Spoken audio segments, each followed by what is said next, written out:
When I'm walking down the street. I do want to say to Doni and many of you in this room that over a very long career in this city, all of you have helped me and my colleagues tell the truth and to try to tell.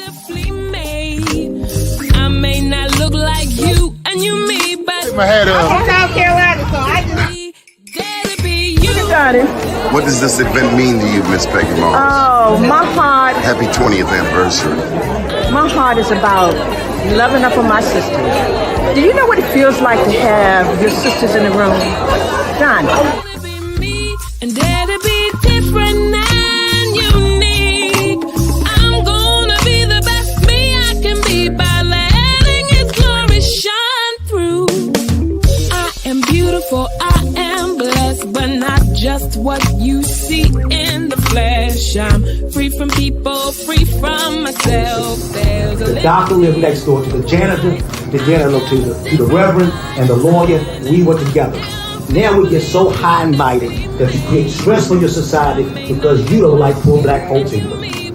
That's a health problem. Get yourself together so I can stop being taking care of geriatric people and get back to pediatrics. I thank you, Doni, for all you've done. Let's keep doing it all and more. Letting His glory shine through. Dare to be you, dare to be me, dare to be different and unique. I'm gonna be the best me I can be by letting His glory shine through. And I dare you, I dare you, I dare you to be you. First name's Doni, last name's Glover. In it to win it for the long haul, baby.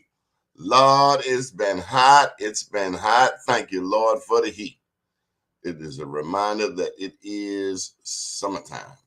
All right, so my name is Doni Glover, publisher of BeMoreNews.com, also publisher of BlackUSA.News. Want to give you a couple of the updates that we have. We have some wonderful guests who will be joining us this week. Today we have Kenny Brown. Tomorrow we have senior journalist Charles Robinson. On Wednesday we have candidate for mayor of Baltimore, Mr. Michael Moore. On Thursday we'll talk with former delegate Clarence Tiger Davis. And on Friday we have Dr. Eric Kelly out of Durham, North Carolina. Of course, Durham is one of the Black Wall Streets. The show streams live daily, Monday through Friday.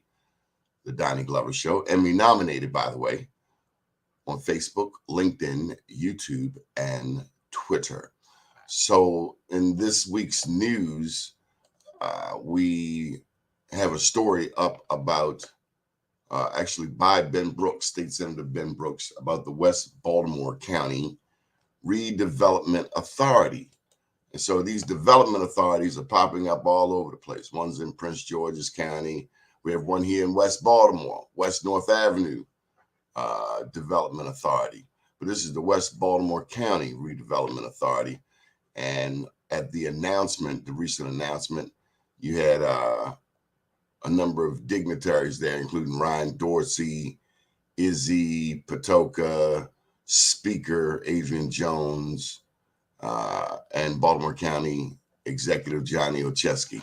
So this development or redevelopment authority is designed to look at the neglect, the vacancies, and the disinvestment in the 10th district. So be sure to check out that story on BeMoreNews.com.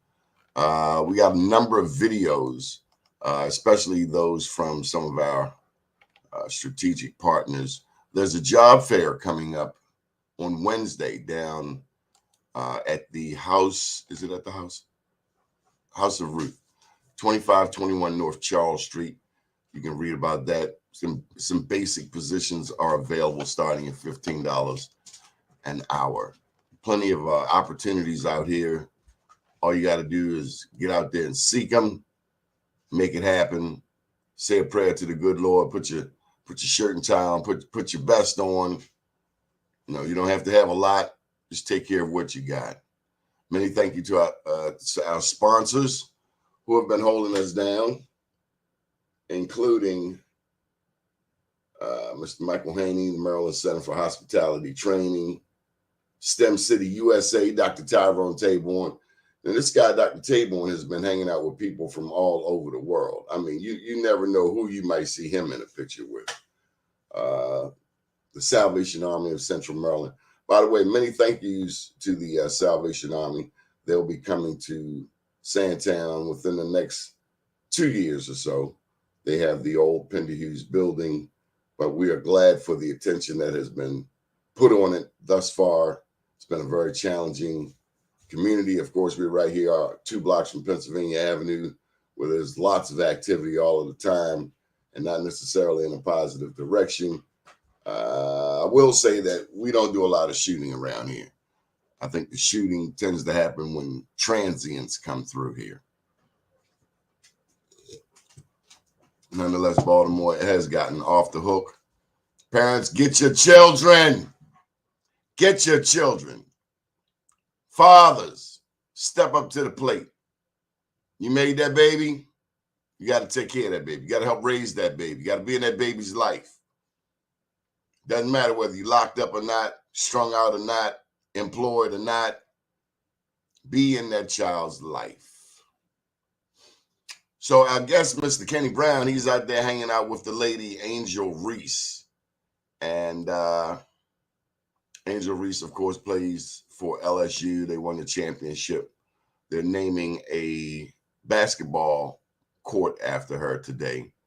So I guess that's the delay with Mr. Kenny Brown.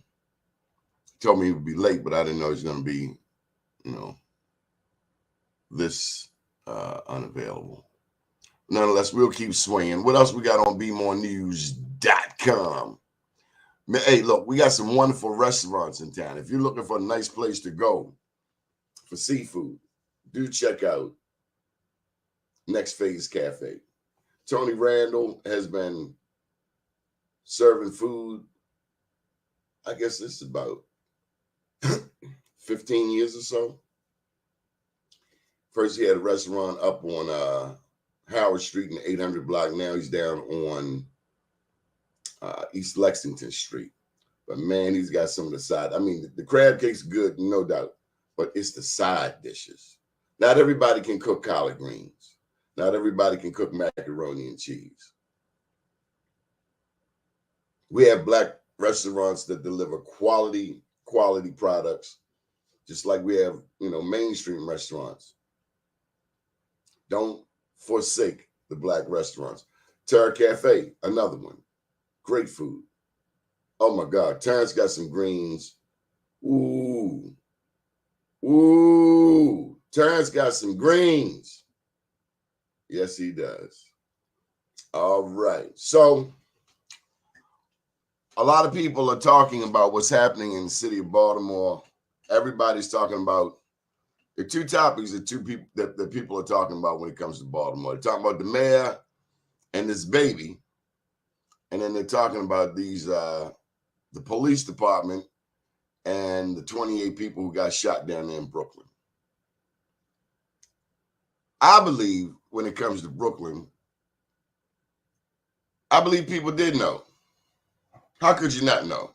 You got nudged, you got poked, you got called, you got texted. Of course you knew.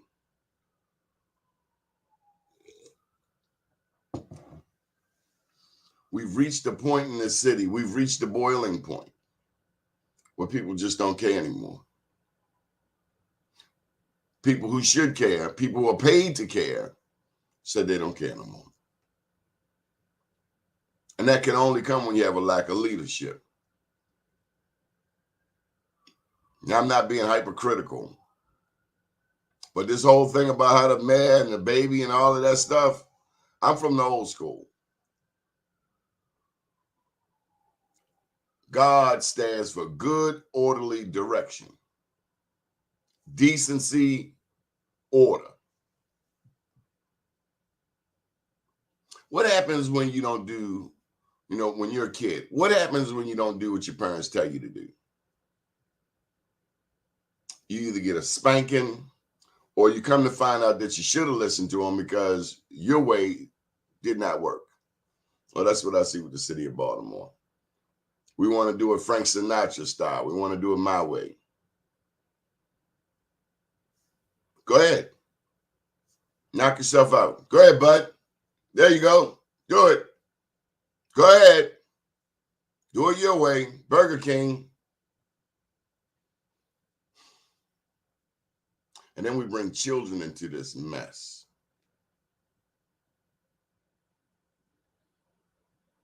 Not good. That's what we have in the city of Baltimore. Not good.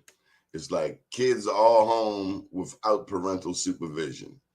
And the seniors, the elders, the ancients, the wisdom, they've been pushed to the side.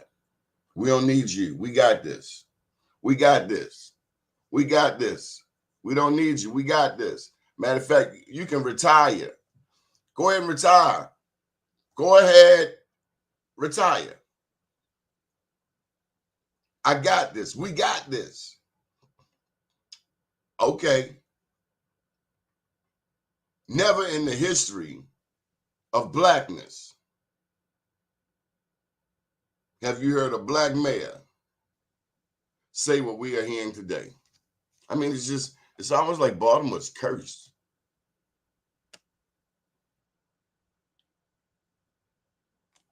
It's almost like Baltimore's cursed. I don't know. Morning. Oh, we were just about to close this show out, man. Okay, don't do that. Good What you morning, doing, King Brown? Hey, look, what can I tell you, guy? We're out here doing it. What about Clearly. yourself? How's it coming with you? I won't complain. Where you at? Well, you know where I'm in the car. You know where I'm on my way to. I'm going down to Randallstown, man. Oh, I thought you were already there. No. I should be there, but I'm just running a little late. That's it. But I'll be there. So what's going on in Randallstown? Well, have you heard this young lady, Angela Reese? Oh yeah, Angel hit that winning shot. Yeah, well, she's a hometown girl. She's a Randallstown girl, and the county executive saw fit to name one of the rec courts after her. So I think she's showing up this morning along with the county exec and some other folks, and they're going to officially name one of the basketball courts in Randallstown. What time is that? 10 o'clock. 10 o'clock. 10 o'clock. She's quite the celebrity. Yes, she has. I tell you what, she figured it out, man. And when I heard her she's still in college and she's already making $1 million a year. She's making Praise more the than Lord. She's making more than these playing in the WNBA. Well, make money, young lady. Make money, young lady. And try to give back. Try to do a little give back. Give back. That's it. And try not to lose that money. I just saw a story about a young man who does financial planning for athletes. Right. Because 70% of athletes, according to this story, once they leave the whatever league they're affiliated with, they broke within 3 years. Yeah. Well, they think that money continues to come, but they haven't figured out how they're supposed to take that money, and that money is supposed to continue to make more money for them. What would you do with $1 million, Kenny? Uncle's going to continue to take his. What would you do with $1 million? Man, you know what?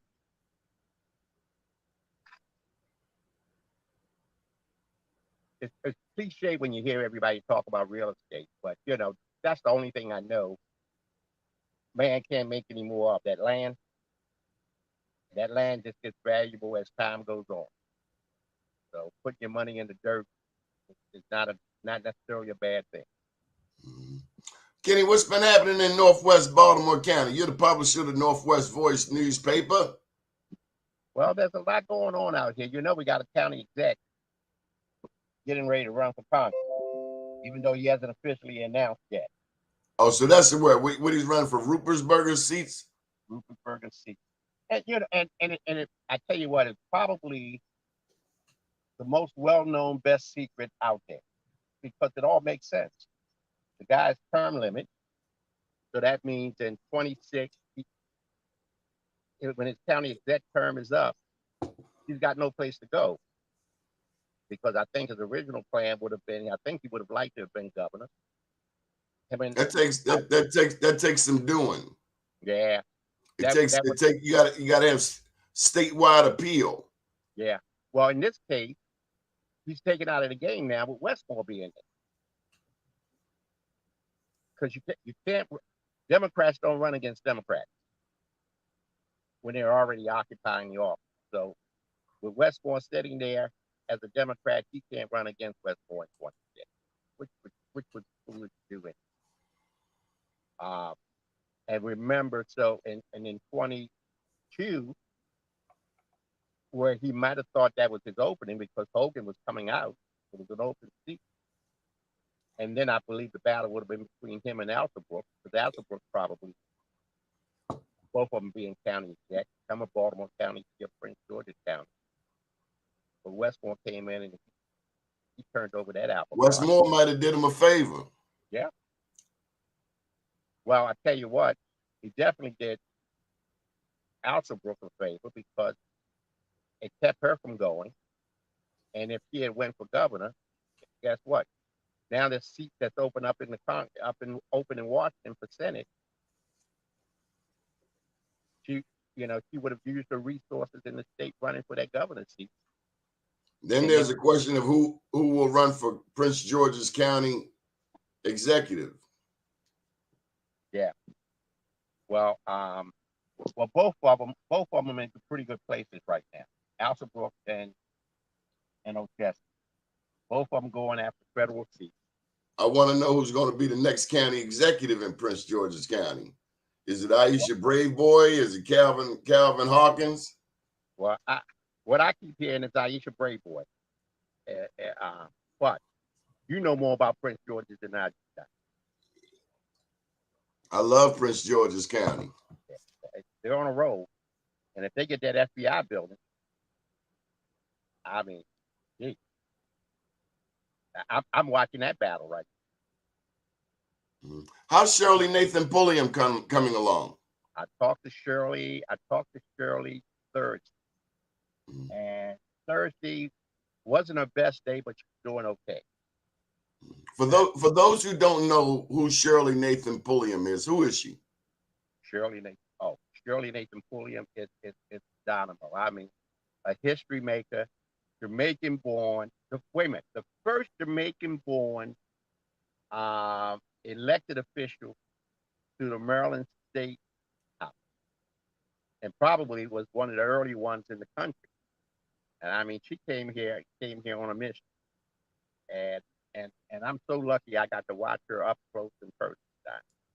I mean, I've never seen somebody work as hard as this lady works. And when I'm talking about work, she works for she deep down, she loves working for the people. The thing that impressed me most about her was, she told me at one time, and I never forgot it, that, the best thing about being an elected official is, I said, what, Shirley? She says, when somebody calls me and they tell me they've been trying to get some help and nobody will take their phone call, well, she said, well, damn, when I call, they're going to take my call. And if they take my call, they better help get what done when I can. And so that's the kind of person she was, man. If you had a problem, you call Shirley. Shirley figure out a way to help get it done. Why don't we have more elected officials with that attitude? Well, keep in mind, she's immigrant too. She comes from a different place, different time, and she hasn't forgotten the struggle. Are you suggesting that us African Americans, we've forgotten the struggle? Some of us have. Some of us have. We get there, and for some reason we believe, okay, I'm here now, and I got here, so then you got to get there. And I got mine, and you got yours to get. Yep. I hate to think that that exists out there, but it does. We watch, we see it every day. I think it doesn't take long for them to forget where they came from and what they had to go to get through there. And the idea is, all right, I've done it, now you go ahead and do it. But we used to have that collective mentality going back near the days of slavery. Well, you know what? What do they say? When you have to struggle, it kind of forces people to work together. Because if you're all in the same struggle, you know, by working together, we go further together than we do traveling alone. What if Harriet Tubman had that mentality? Huh? What if Harriet Tubman had that mentality? I got mine, I got my freedom, and you got yours to get. And good luck with that. Good luck with that. Because not only did she make it away, how many of us today can say you made it away, but you would turn around and go back to help some others get away, knowing that you're jeopardizing your freedom all over again. And remember, you know what slavery is. You've been in it. She got hit in the head with an anvil or something like that. She got hit in the head with a very heavy object.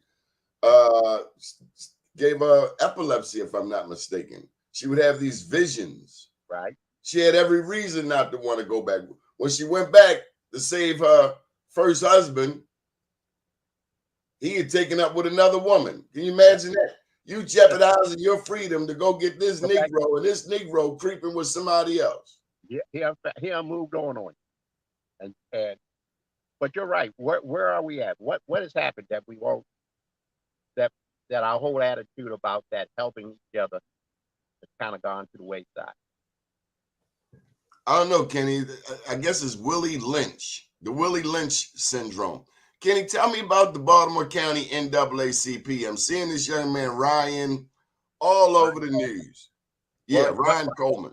Well, that's a different story, because you called him the Baltimore County NAACP, and he's really the Randallstown NAACP. I'm sorry. And to be honest, I have had a problem with that. There's two chapters of the NAACP in Baltimore County, and I just didn't know why they couldn't come together as one chapter and operate. So now you got a Randallstown chapter and you got a Baltimore County chapter. Now, what's up with that? You would think they get more done by working together than two of them out there, and they're never on the same page. But Ryan Coleman has become. Was it like that before Ryan Coleman and Danita Tolson? Yep. Ryan Coleman didn't create the problem. Danita Tolson didn't create the problem. This goes back to Ella White Campbell. Ella White Campbell. And who else? You know how it works. When black folks have problems, the divorce. You better answer that phone call. We can't hear you. You got a phone call coming in? We can't hear you. Yeah, okay. But it's not good. Okay. What they say, a house divided can't stand. Yeah. And Ryan just seems to be real good at the initial beef was between Ella White Campbell and who?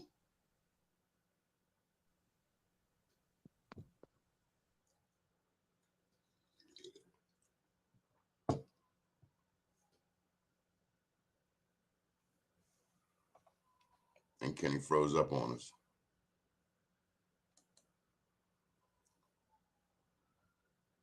So there are two different branches of the Baltimore NAACP. One is the Randallstown branch, and then there's the Baltimore County branch. Now, most black people in the county live in the northwest part. So what Kenny was explaining is that there's a beef which caused these two branches to exist, and it's ridiculous. But the fight goes back a generation or two, before the current leadership. Black people, we got to work together. Doni. Okay, so Kenny, the beef goes back a couple of generations. It was between Ella White Campbell and who? Tony Fugit. Tony Fugit. Right. That's where the beef goes. And back. Tony Fugit is Reginald F. Lewis's brother. Right. Well, you know I got to side with Ella White Campbell. I know you do. I got to side. I mean, she ain't gonna reach down from heaven and smack the puppy crap out of me. But it doesn't make sense today for an organization like this to have those kind of splinters. Y'all get in the back room, you work it out, and you come out as one. Even if you ain't one, you can be in the same club and you don't have to get along, but it's still only one club. So one really can't blame Ryan Coleman for holding his own. No. Ron does a good job in what he does. He understands media. He's got that down to a science, Doni. Has he accomplished anything? Has the branch accomplished anything under his leadership? Well, I tell you what he's good at doing. He's good at identifying problems and putting spotlights on them. So I would say I would give him high marks for that. Because what about solutions? No, I don't believe he's necessarily the solution guy, but he is the guy that can get attention put in the right direction. And because when you think about it, the NAACP, even if you can identify the problem, do you have the resources to bring the solution? Because a lot of solutions take money. All you can do is apply pressure to elected officials, maybe get into the room with those who have money and get them to hear you out and maybe come to your rescue. How long has he been the president? I'm going to say now he's been on board maybe about 4 years. Does he want to be an elected official? Did he ever run for office? He hasn't, but there goes the question. Building his brand. Here it is. We're talking about him. You're asking about him. And keep in mind what's going to happen in Baltimore County. Johnny's going to run for county for Congress. What's going to happen there? County executive is going to open up. Then you get that domino effect. Then we got a couple of council people who probably want to be county exec, so that will open up those seats. Julian Jones, Izzy Patoka. That's going to happen. So the county is 30% black? Yeah. What percentage is Jewish? I tell you what, the Jewish percentage, they don't have the numbers by themselves. Because if this thing is just about, I'm going to carry the Jewish vote and I'm going to carry the black vote, for the county exec, that ain't going to be it by itself. But we're talking county exec, that's for the entire county. So you got to appeal to the east side of the county, even though we're talking about Jews and blacks on the west side. So, and the east side of the county is heavily white. Heavily white, more Republican. So it's going to be interesting to see. And everybody talks to Julian and and we keep acting like there won't be anybody else jumping in the race. So it's gonna be interesting to watch. Now, Julian is the first black county chair of the council. First, wait a minute. He's been the chair now for the last 3 terms, which has been on. I've never seen that. And so we should also acknowledge the first black councilman, Ken Oliver. Ken Oliver, absolutely. Have you stopped by to see Ken lately? I tell you what, I went past there about a year ago. Okay. And I don't believe still in the House. I don't know for sure, but now that you bring him up, that's going to make this one swing past not. But Ken Oliver opened the door. He was the first. He knocked the door down. You got a Walmart out there because of Ken Oliver, a Home Depot. The Liberty Road Community Center. The whole Liberty Road Resource Center, That was a result of Ken Oliver. Right. That was back then when Jim Smith was the county executive. Ken Oliver pushed up on him, leveraged his political power. Got the first damn restaurant out Liberty Road. And trust me, remember we got a county council out there now that each step. And when you're only one of 7, it means you have to be pretty good at getting, and you need 4 votes to pass anything. So you got to be pretty good to get 3 other players to play along with you. And even if you don't get the Republicans, you still got to get the fellow Democrats to play. So maybe we need a Ryan Dorsey on the council out there. I tell you what, it would be interesting to hear what he did as the plan. I'm not going to speak for him, but you know, it looks like it's laying out that if he's going to be satisfied with being president of NAACP, or this other thing to arrive. So how's the Baltimore County branch of the NAACP doing? Danita Tolson's. That's Danita Tolson, right? And they're not as PR savvy as Ryan. They're doing some good things, right? They're doing some good things, but their ability to get media attention isn't the same as Ryan Tolson. You know, NAACP Baltimore County, they do what they call gun buyback, all that kind of get guns off the street, things of that sort. They were real big, and I love the fact that they were leading the charge, or they were out front when it came down to, remember the young lady in Randallstown that was shot by the Baltimore County police officer? I'll come on.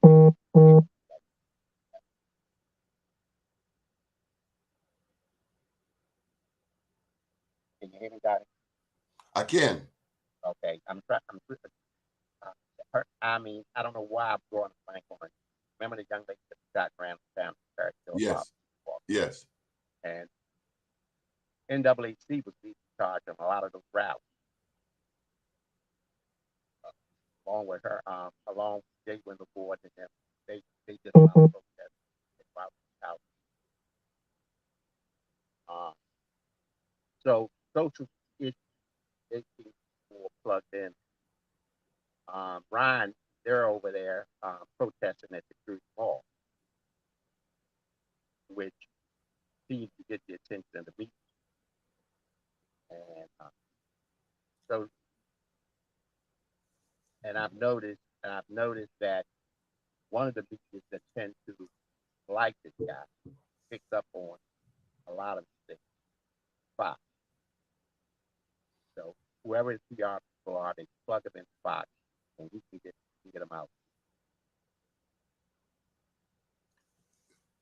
Who can get him out there? Ryan in the Randallstown branch of the WP. So those two branches don't look like they'll ever work together. And I think they came close. Somebody tried to get the tape. They tried to get the tape, and I think it's the old dumb stuff about if they became one branch, who would be in charge? Who would be on top? And I got a feeling they could figure that part out. Yeah. Okay. So tell me about this whole, Ben Brooks announced, we have it on bmorenews.com. I'm sure you're going to have it in the next Northwest Voice newspaper. He's talking about this West Baltimore County Redevelopment Authority. What do you know about it? It's a great thing, man. I tell you what, it's probably one of the smartest things I've seen in a while. These authorities, you know what I hear a lot, and we got to get our people out of it. Have you noticed that a lot of times most people, when you come in the community, most people frown on developers. They don't want developers coming in.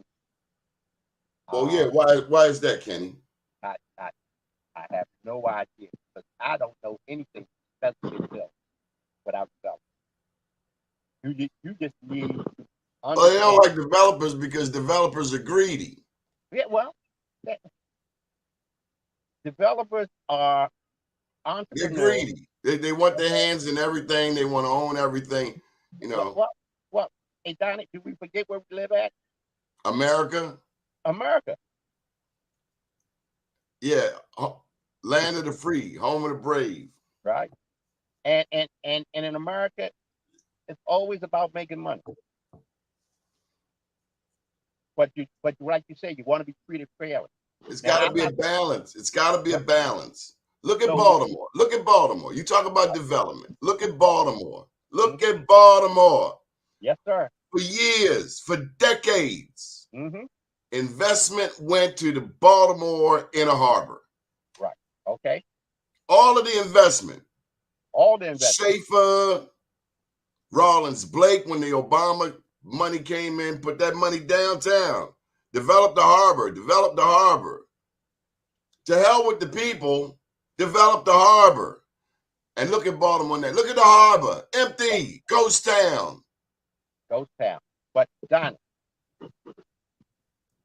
where does the people come in on all of this? Because remember, the It's got to be a balance. it's got to be a balance. So why don't these communities learn the game and then organize? You know what? Because they're too busy ducking bullets. Well, if they're ducking bullets in Baltimore City, they're not ducking that many bullets in Baltimore County. There's bullets out here, but they're not ducking that many out here. I'm just telling these communities, it ain't that we don't have numbers. What we don't know how to do is organize. We need to organize. Every community has a Donnie Glover. You know that?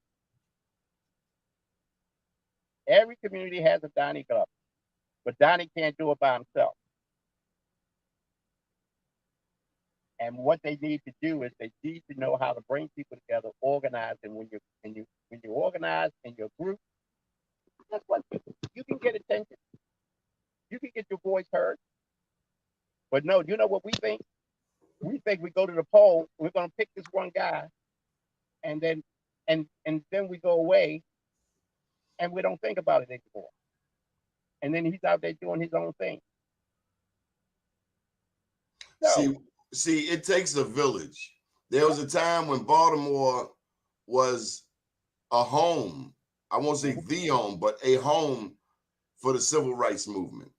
yeah, This was certainly a station, an important station in the national landscape when it came to fighting for our civil rights. But then integration came, mm-hmm. and where you had a concentration of Black intelligentsia, that thing got watered down. And so now your pool of talent is smaller, and then those that left and went out to Randallstown, they may have gotten a little more comfortable. Well, and figure that they don't have to fight anymore until it's their grandchild that gets hemmed up by the police. And then they all of a sudden, Black power, Black power. We done got soft, Kenny. Yeah, that we have. We don't care about each other the way we used to care about each other. And remember, I grew up around Fulton and Baker, right, and Keene Avenue. I'm going to tell you, that's when blocks were solid. We had a solid block. Everybody knew everybody on the block. And you could do something wrong, and your neighbor might pluck you, and your neighbor gonna call your mama, and your mama gonna pluck you when you get in the house. Well, no, I go back even further than that. You knew, growing up, I knew I didn't go into certain neighborhoods and try to do bad things, because I might not make it out of that neighborhood. That's how strong it was. They knew who belonged, who didn't belong, and if you came around there and you were acting up, the neighborhood handled. What happened to those days? They put a lot of ghost guns and unknown guns. They just dumped these guns in the black neighborhood like they did Chicago. And now everybody's got a gun. So a punk with a gun is a man. Yeah. Until he get in that jail cell where you have no gun. And you got no gun. Everybody want a gun. I grew up in the era where you had to put them up. Yep. You had to put them up. But we got a bunch of cowards today. We got a bunch of cowards. I tell you what, I can remember my brother just go out there and get into all kinds of trouble. And the next thing you know, somebody's looking for him, and he's in the house, and my mom would tell me, right? You go out there with your brother, right? And y'all don't come back until this is all straightened out. Yes, ma'am. That's the way it used to get done. The real gangster was our mother, because she said, "Don't come in here crying. Don't come in here crying." And you just knew not to do it. So you rather fight the dude in the street than to get leaned on by your mother. Yep. Our mothers were thorough. Oh, absolutely. Our mothers held it down. Don't come in here crying. Mothers ran those neighborhoods, man. Because a lot of times the daddies were out working somewhere. Mothers held those blocks down. But hey, listen, I wanted to tell you, what? They're naming the basketball court after Angel. It's at Scotts Branch Elementary. Scotts Branch Elementary School. Now that's right there on Rolling Road, right? Right there at Rolling Road, Liberty, right. I played on that basketball court many times as a child. Okay. My sister lived across the street on Corrado Court. Okay, you know exactly where it's going to be. Little small basketball court. I played many days over there.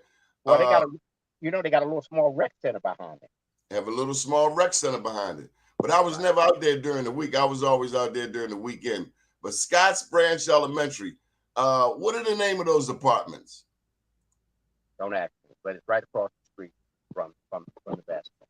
I remember when the road didn't go all the way through. Oh man, yeah, you're going back a way, man. So they built a lot of roads out there through the trees, Owens Mills Boulevard, Rolling Road. Right. Randallstown has really evolved when you think about it. Wow. You started this off with that West Baltimore County Authority, and now we have something called Liberty Road developed. And the beauty of these things are simply this. Right now, the way things are being done out there, somebody comes up with an idea. So let's stick this in here, let's stick this over here, let's stick this there, without really having a plan on what we want this whole thing to look like. Well, you got to have a plan. I mean, that's what Dave Green was good at, I thought. You got to have a plan. You know, that when somebody says, I want to bring a new hair salon to Liberty Road, there should be somebody there that says, we already got 15 of those. We don't need another hair salon. What we need is this. And then go out and find that. So you don't get saturated with a lot of things, a lot of the same things. So this West Baltimore County Authority will do just that. From Liberty Road over to Baltimore National Pike, down to the city line, and up to Rolling Road at Woodlawn. Everything, a 13 square miles. And what they're going to try to do is come up with what they do, a plan for what that area needs, don't have, and what they need to concentrate on finding a place for it. How are the supermarkets coming out Liberty Road? I know you had 4 or 5 that closed. Yeah. Well, remember, they made an announcement, last year, that one was coming? The Liberty Road, Milford Mill, where the old Giants was, hasn't gotten there yet, but I believe it's still coming. Why? Supermarkets, Huh? no, supermarkets is a tough game. So, would you say the Walmart had something to do with it? Well, they say Walmart is a supermarket killer. No supermarket wants to be around a Walmart if they don't have to.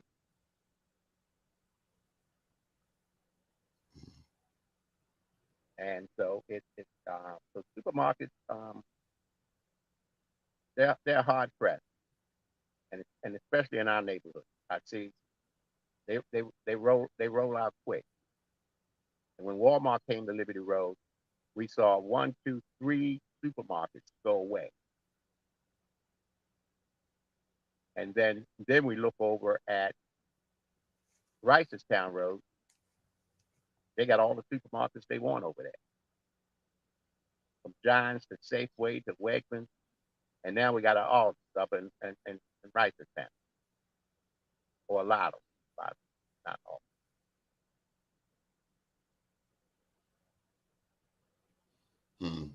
So, I wanted to ask you also about this. When you think about the future of Randallstown, do you see Liberty Road as is down in Montgomery County? They always talking about the ICC, the connector, Southern Maryland, one way in, one way out. Liberty Road, would you say that's a one way in, one way out thing? Yep. It's our main street, man. It's our main park. And people don't realize Liberty Road is a state road, Route 26. It runs all the way from Baltimore City out to Carroll County. One road. But they have to figure out, they have to get some cohesiveness and get the right kind of things placed out there on that road. So that's what you hear complaining about. I mean, is traffic up Liberty Road unbearable, you think? Did we lose Kenny again? Or it's one of those technologically challenging days. And I understand. The thing with this, with the internet, with running a website, with running streaming outlets, what can go wrong will go wrong. Murphy's Law. Lord, I've known that for 21 years now.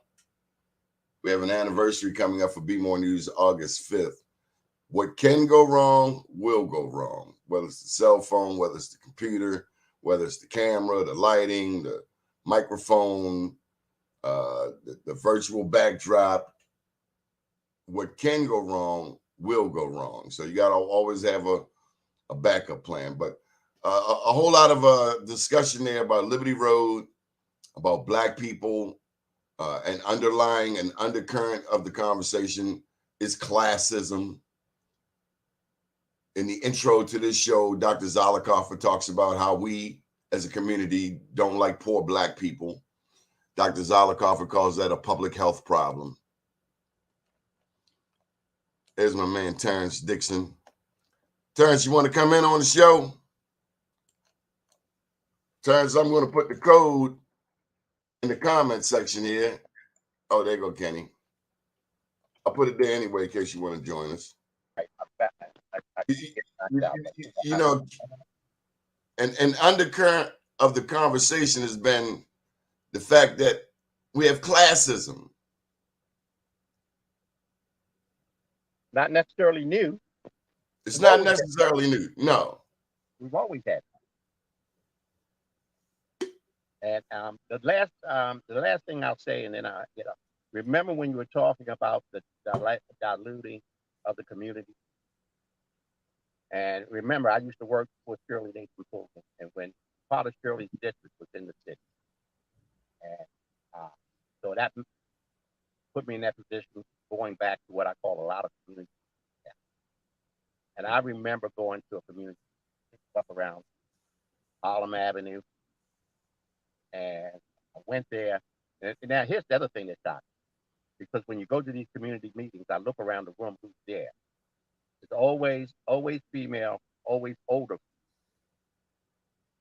And I'm sitting there and I'm listening, and I go to a lot of them, and you know, they're always talking about all the things that are wrong and all the things they need to know. And I remember sitting around the table, and there was an elderly lady sitting at the, and when I normally listen very, because I'm not living in the neighborhood, so I'm listening. But this one time, I'm going to raise my hand and ask a question, and I wanted to explain to them, you know, that I came from this neighborhood not so long ago. I lived here as a young person, and it was, you know, it was rough, but it wasn't as bad as it is now. And I said, can anybody explain to me what really happened? How did it get so bad? And this little old lady looked up at me and said, sir, you want to know how it got so bad? I said, yes, ma'am. She said, people like you moved away. And that was like a knife in my heart. And you know, and the deal is, and she's right in a lot of ways. A lot of us that can make a difference didn't hang around. You don't have to hang around. Just have to come back from time to time. Come back. That's what a lot of us don't go back. A lot of us don't go back. Well, let me tell you something. All of my county cousins, they call me all the time for help too. Right. The county people call me for help. Right. Like they don't know who their council person is. Well, they call you for help because they know you do the work. They know you know. But the bottom line is, that's right. It goes back again to, we have to start knowing. We have to start knowing, and we have to start helping.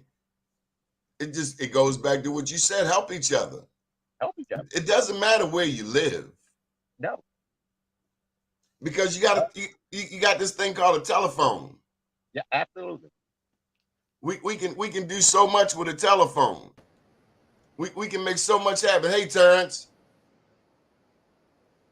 Hey, Terrence. Yes, sir. Whoa. We can do so much with a telephone. We don't have to be there. This thing goes, you got WhatsApp. WhatsApp goes around the world. Right. All right. Well, in any case, hey, Donnie, I'm going to have to bounce off, okay? Okay, buddy. All right. Thank you, man. That's Mr. Kenny Brown, publisher of the Northwest Voice newspaper. We appreciate him very much. Terrence, what's happening with your partner? Hey, Peace King. How are you this morning, Brother Donnie? Man, life's a bowl of cherries. Just got to know how to pick them. You already know it, man. You already know it. All right. Everything's well over here. I'm trying to figure this out. I haven't been on the screen with people in a while, man. I understand. What's that symbol around your necklace? Is that the guy Nyami? You already know. None but God. Dream God. Nothing but God, bro. Nothing but that's God. What get us through these times, man. That's what get us through these times and keep us safe through our own understanding. I heard a little bit of the show, just a few minutes, you know, in the office early doing some stuff. We're closed today on Mondays, like every Monday. But, you know, definitely factual, the things that we forget about us, you know. We don't want to help each other. We get to move to certain neighborhoods. We don't know how to, Donnie. We don't know how to, man. A lot of times in our Black community, you know, we're still hungry people. You know, we really haven't been fed. We haven't really figured out, you know, what is true success, what is going on, you know. So we keep following other people's prescriptions of success. You know, we have to follow our own. Are you leaning back? I was waiting on you to tell me the story. The story of the struggle, the black butterfly. No, don't say black butterfly to me, man. That ain't it. You know what I mean? That's another one of those things that we continue to have people that actually steal from us. They look like us and they pretend to be us, and they still haven't gotten it. You know what I mean? But the one thing is this, is that I've realized over the last year is that they'll never complete what they set out to do. All right. They'll never get to that point in reference to really mimicking what real Black is.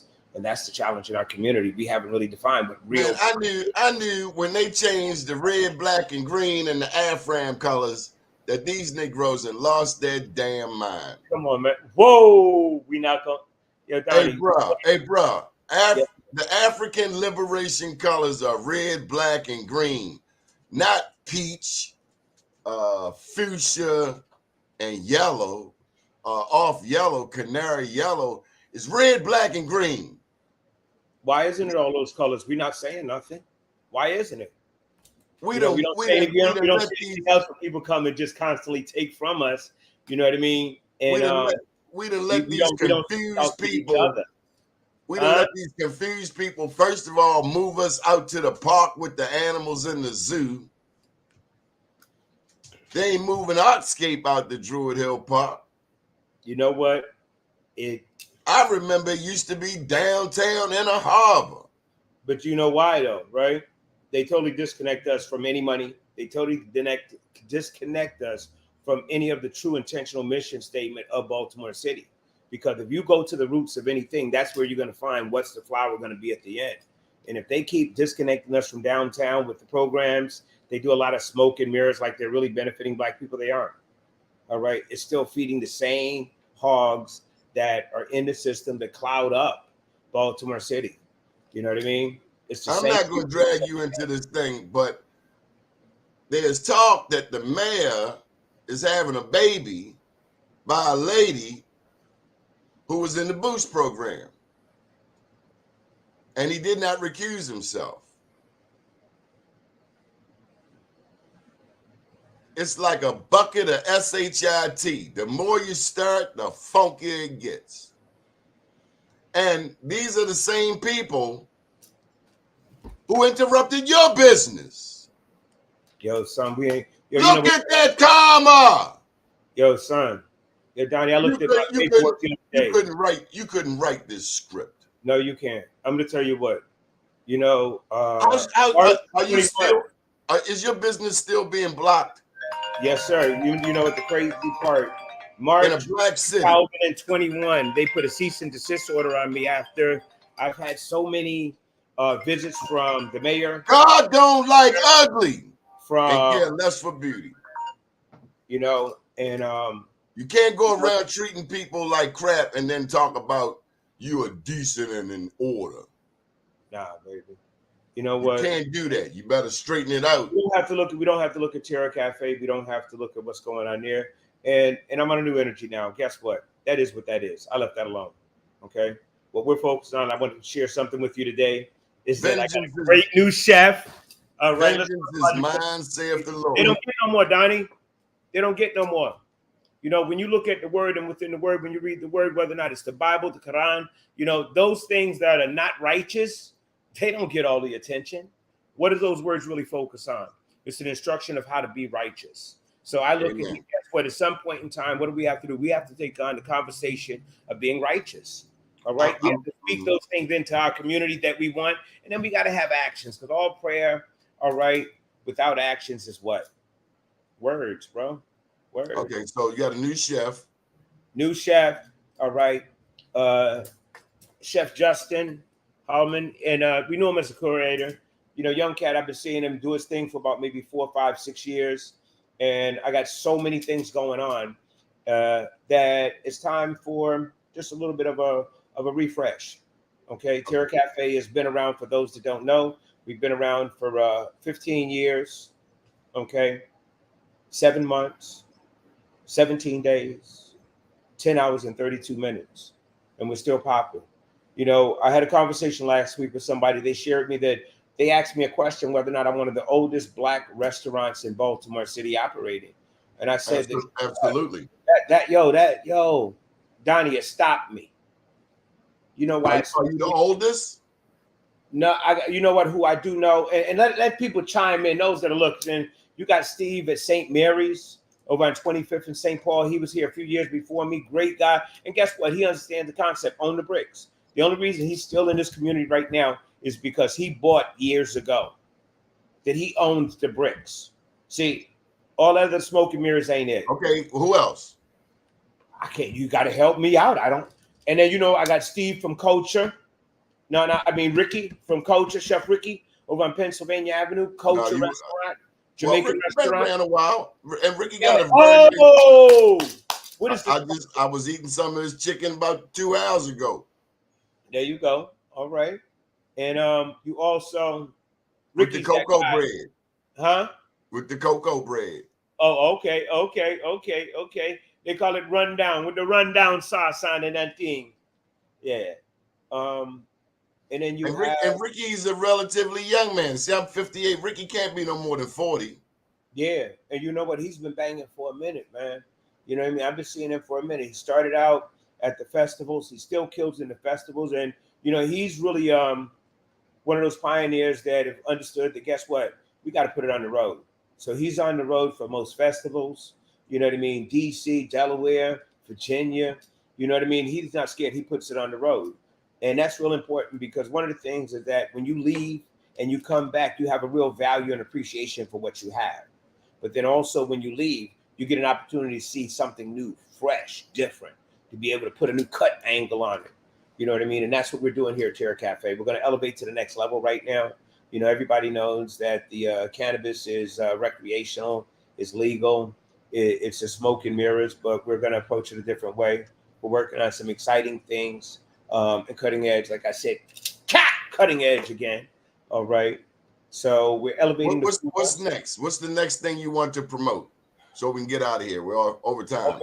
All right. I'll tell you what, we got a brunch on the 29th. We're going to really debut Chef Justin at that point. You're definitely invited. I want you there. I want you to see what the new edge of Terra Cafe is doing. You know, we're definitely keeping all the classics, y'all. But we're going to elevate to the part that we're going to do some great things, some sea bass. We're going to have crab cakes. You know what I mean? We'll probably have a steak in the house. You know, we ain't going to have no pork on the forks. I just can't work with it. But then also we're doing something great with vegan. You never ate pork before, boy? No, you know what? Here's the crazy part. I grew up on a hog farm in South Carolina. Man, we know you didn't eat pork before. Yeah, of course. I make ribs that make you cry, but I don't do it no more. All right? You make ribs no more? No more. When I was a child, I did childish things. Now that I'm a man, I do grown man things. I take care of my health and my community. So I don't do the pork no more. What's wrong with the pork? What's not wrong with it? You know what I mean? Everything you have to be conscious of today because how it's produced. Okay. You know what I mean? It's not the same of yesterday. You know, and that's real important, more so than anything else. A lot of people are getting back to growing their own vegetables. That's something we're doing at Terra Loft Consulting. Let me tell you something. I've seen some chickens in some of these spots that are way big like that. A chicken breast like that big. That's not normal. Look at our youth. Look at our That's youth. Not normal. When you feed you something that takes 8 weeks to grow and you're growing it in 2.5 weeks, something's wrong, brother. When I went to Africa, man, the chicken was a lot different. Tastes different, look different. If you go down south, it's the same thing. You know what I mean? I was on the farm. We raised chicken, turkeys. We had the hogs. We did everything. But the chicken is a dirty little animal too. It is. It is. Okay. All right. So the next event you want to promote is on July 29th, Saturday, July 29th. What is it? And that's going to be our brunch. All right. We're partnering with Patron. Okay. Chef Justin. He's creating a few dishes. And then also, you know, we got a couple of things going on. We have this weekend coming up. This week, we got the 730 Boys on the 29th at Terra Cafe. It's a motorcycle club right here in Baltimore City. Their anniversary party. Real nice guys. Matter of fact, I even met a cat from Orangeburg, South Carolina that was a member of it. That's where my grandfather from. Yeah, all right. That's what I'm talking about. You know, over on Hampton Road, that's where we're located. But that's what we got going on at Terra Cafe. You know, we got Feel Good Tuesdays, little poetry open mic, rocking that out. And one of the big things that we've been doing is that we're really working on getting back outside, man. All right, we pulled a couple of events and stuff. We've submitted and going to do what they say to do. Maybe Governor Westmore can make a phone call for you. I spoke to him already.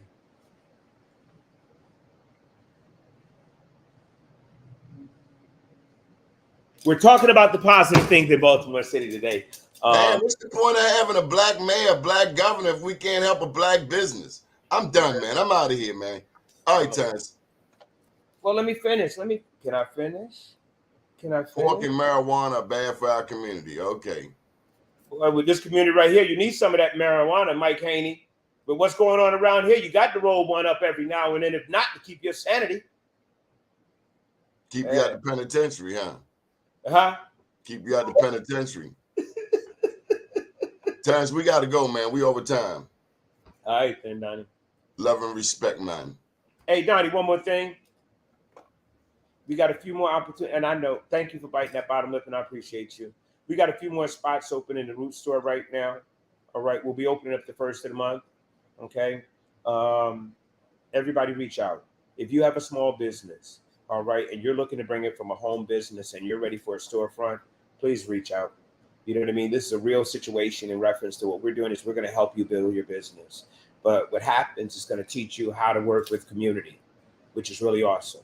You feel me? Really the key. One of the things that Donnie just talked about earlier, and I missed most of it, but most of the conversation in our community really focused around the same thing. And that's really with us working together. Okay. Most of the templates out here right now are not for us to work together. It's a situation where they set us up and they knock us down. All right. We're doing something a little bit different. It's community. You spend a small fee. You get a chance to actually network with other people that are a small business. You get a real brick and mortar address, which is completely different. Okay. But also, guess what? You don't just make money on the weekends or pop-ups. We're open 6 days a week. So even when you're not there, everybody's taking a turn and we're building community.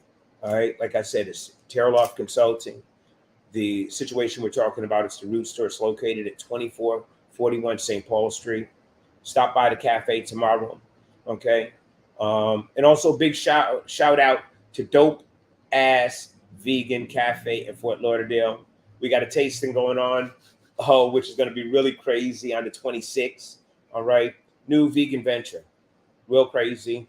And we did it somewhere else.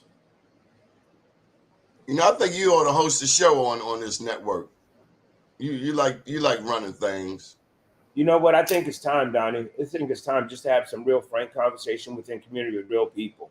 You know what I mean? It's time for us to erase a lot of plastic out of our community. You know, people that don't even really belong here, don't live here. Hey, I'll tell you what, with this election coming up, it's time for a new day. It's time for a new day. I might run. We done gave a lot of people passes, but before the next election, there is going to be some accountability. You know what? That's the word I just was thinking. There's going to be. I done heard this. The last few mayors use this word called transparency. They full of shit. Oh, it's okay because I'm thinking the same thing. They talk that transparency thing. You know, there's no such thing among these people as transparency. If there's anything, there's a self-agenda. That's what I see, just a self-agenda. And they really think, for whatever reason, they think they deserve the next station in life. Terrence, you go ahead and take the final word. Yeah, listen, I want to thank everybody for tuning in to Donnie today. And I want to thank all of those that have been really supporting Terra Cafe. We've definitely been growing and making some awesome things happen. But one of the things, guess what? Let's get back to community. All right. Let's get back to us, you know, and let's be accountable for ourselves, because if we're accountable for ourselves, most of the things that happen in this city would not be happening. Okay. If they're not taking care of our kids right, guess what? Let's get accountable and get rid of them. Okay. Let's call them out. Let's hold them accountable to what they say they're supposed to do. That's all I want. I don't want you to do no extra. I don't want nothing free or nothing. I just want you to handle your business like you handle your business. It's a shame that a black business or any color business, purple, plaid, rainbow business, white people leaving the city have been shut down from maximizing on their business for maybe over 2 years. All right. The financial investment. And here's the crazy part. You gave me awards. All right. You came and took pictures. What is the cat that came? The actor now? They asked for your help. They got your help in promoting the Boost program. Yo, I'm the Roots. You know, that Terraloft Consulting wrote the actual. Back when COVID was coming on, they were knocking down your door to get you to promote the Boost program. And these same people turned their backs on you, stabbed you in your back. Black people. Well, you want black people. You want to know what? We're going to take it past color, Donnie. Because you know what the crazy part is? Damn shame. When you sit there and talk that trash and you stab your own black brother in the back. Listen, we're on a new day. what we're doing is now Terra There Cafe. ain't no damn new We day. got a There would great be a new price menu. to pay. There's a price to I pay haven't for seen a lot of turning it back.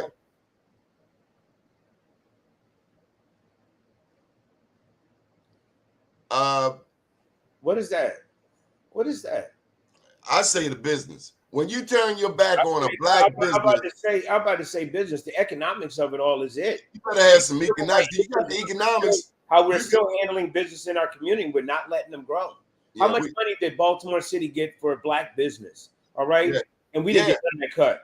Yeah, The house ain't get none of that cut. yeah. Right? The first Yeah. disbursement was what? The first disbursement was an all-white, old nonprofits, and not one church, not one organization. Nobody gave us nothing.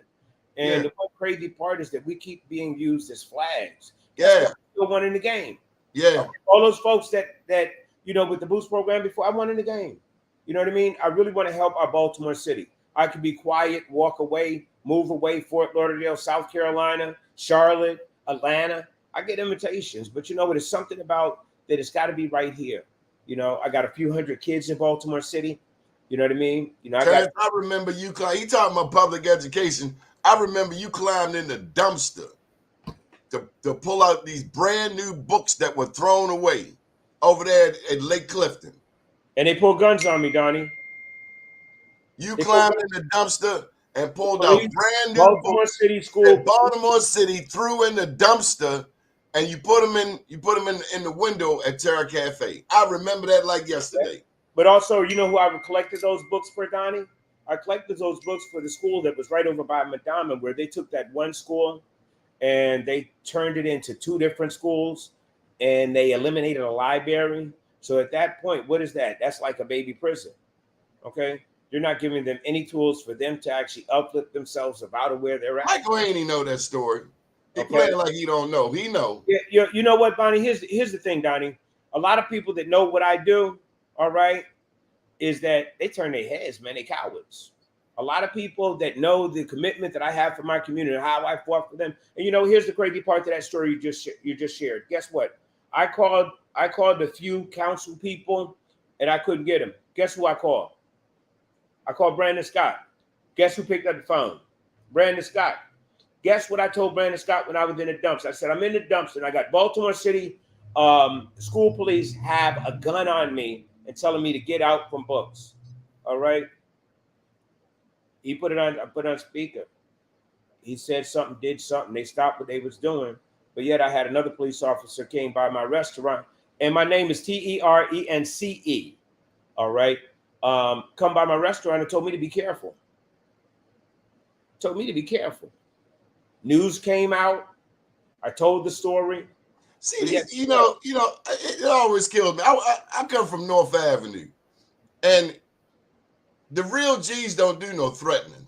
Come on, man. It happens. That's why I brushed it off. I brushed it off because we were going to do usually some old sucker duck who wouldn't bust a grape in a fruit fight. That's why we need to really hold on to our Second Amendment rights. That's why we need to really do those things we need to do in our community. All right. And defending throwing books away. This is what you're defending. This is what you're going to pull your gangster on. Yeah. You're defending throwing away books. Yeah. You think my God going to let you slide, you sucker duck? Man, why you always got to get like that? Relax, bro. Keep your blood pressure down. Yo, you ever seen and heard that scripture in the Bible? Argument with a fool leaves you where? Make me want to pull out that spear, brother. Donnie, you wild now, baby. I ain't seen you in a while. We got to talk. You all right? We tired of these sucker ducks. Well, you know what? Then they bring foolishness to the fold. See, everybody makes mistakes. Everybody does stupid things sometimes.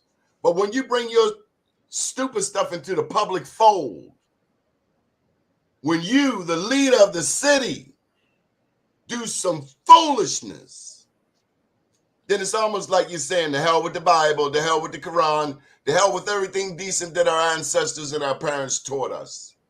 They taught us don't lie, don't steal. You make a mistake, apologize. make amends. Yeah. But you don't go out there and put foolishness You know what, Donnie? into the public sphere and expect to be respected. You know what? I think that I'm going to do another petition because Baba Robert DeShield just shared with me that once again zoning has postponed the hearing in reference to my live entertainment outside. They've been postponing for almost 2 years now, bro. This is like a buster like no other. That's okay. No matter who I speak to, it's the same shit. All right. And I spoke to everybody. And I mean, I spoke to people supposedly with power that if I had power, guess what? I'm picking up the phone, I'm asking the question, and I'm giving a timeline for results. Like, yo, I just left Terra Cafe and they're not live entertainment outside. Didn't you give them some awards or something? I need you to let me know tomorrow, all right, that they are good. See, that's power. Okay. That's what power is. All right. That's what we elect people to do. Okay. And when you have that, council people in this area, horrible. Horrible. Let me shout out anybody that's running for the council person around Terra Cafe in our area. What district is this, Donnie? Come on, give me one quick. Come on. Robert Stokes. Are you Robert Stokes? Yeah. What's Robert Stokes' joint? Horrible. Give me a second. Horrible. I'm going to give you factual information. I want them to reach out to me. I want to support your campaign. I want to see if you're the right one that I write a check to. That's District 12. District 12. All right, District 12. Who's running for District 12? This is Chef Tia Terra Cafe. Come see me. I want to see what you have planned for us because this is a very, very pivotal. Yo, Mike Haney, I'm already doing it. I pulled the permit. I've spoke to one of the head of housing that assured me that my permit was ready. I lost money on Mother's Day because I couldn't do brunch in the garden. They lied. All right. I pulled this several other times. And the crazy part, Mr. Mike Haney, is when I called down to pull this permit. You know what? This is what you need to do. Me, what do I want? Because they say, wait a minute, you have live entertainment already on your liquor permit. You have outdoor entertainment on your liquor permit. You have catering on your liquoring permit. Okay. The challenge is that Baltimore Civic Association, yes, I'm calling you out, is trash. Okay. Because what they're not really looking is to develop Baltimore City in a balance of an economic situation. It's like in our communities, they decide what they want to do. This is not Mayberry. The one conversation they keep having with me is that this is residential. No, you hear this. This is the largest concentration of Black business in Baltimore City, number one. Who was the person who came after you? Was it a little old white lady? You already know. You already know. So Baltimore's still stuck in the segregation days of Jay Berry. It's like Mayberry, and we can't grow. And it's the crazy part. It's that racism, and that's why the inner harbors failed. The inner harbors failed. That's why we have the dumbest subway system in all of America, and that's why they can put all the red lines they want. It still doesn't change the segregated mentality of this city. You know, we got to go, Terrence. It's been a long day. Long day, man. Thank you for your time. Listen, come on out, Terra Cafe. All right, I got a customer appreciation coming up. I just want to let people know that we're here. All right, I want to let them know that we're banging.